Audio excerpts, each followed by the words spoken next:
Hi, I'm Mark Bachmann from the Fly Fishing Shop in Welches, Oregon.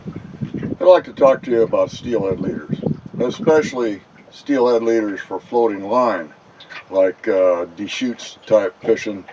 That's where we're at today. We're on the Deschutes River. We're inside of our company jet boat, and I want to talk to you a little bit about what steelhead leaders do and why one is better than another for certain things. So this is your average knotless tapered monofilament leader. This is what most people use. This leader is 12 feet long. All you have to do is loop it on the end of your Scandi head or any kind of a floating fly line, and then attach the fly to the other end. And it has a lot of good characteristics. First thing is it's comparatively inexpensive, and that's not a bad thing. It takes basically no maintenance, except that eventually you're going to use up the smaller diameter tip section and have to attach maybe a piece of tippet to it just to keep it the same length. This is also a clear leader, and it is knotless. It has a coating on the outside of monofilament, and it's made to sink slightly.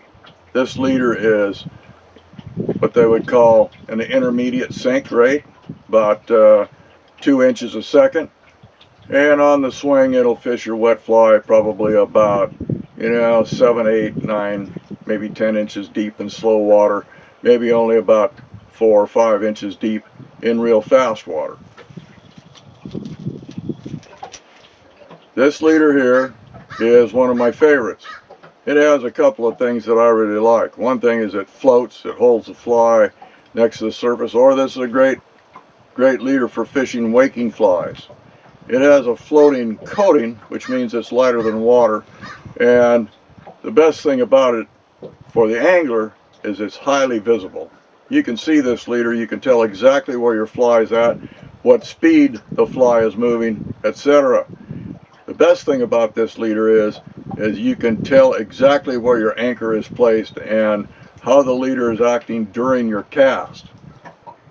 Okay, I've been fishing an intermediate leader, and I'm going to change over to a floating leader. And I've unlooped my intermediate leader, and I'm going to roll it up and put it away. Alright, I've taken off the intermediate leader, and I'm just going to attach this white floating leader to it, and just to hang on to the tip of my line, I'm going to stick it in my mouth.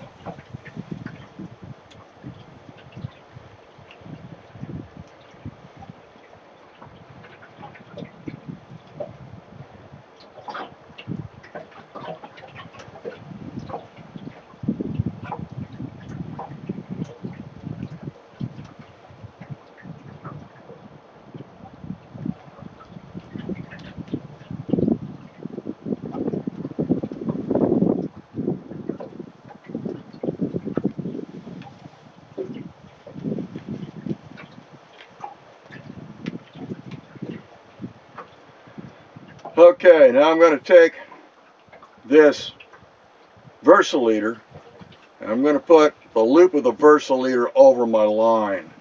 And then I'm going to pull the Versa leader through the loop that is in the end of the line.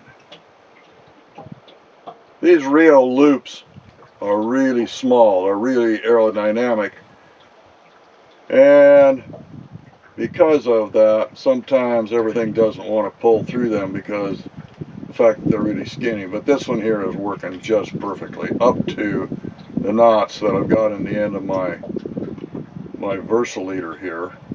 Okay. Now if this thing comes through and it looks just like that, looks like a square knot.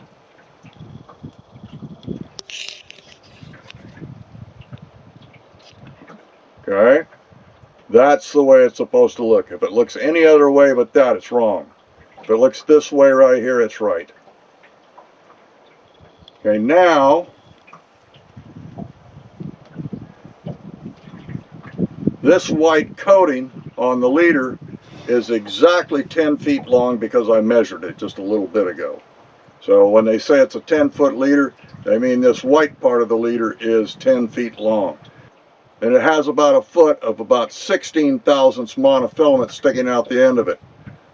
I blood knotted some 14 thousandths to the end of that, about a foot of that. Okay, then I blood knotted some 12 thousandths tippet to it, about 3 feet of it. And I'm going to tie the fly on this end.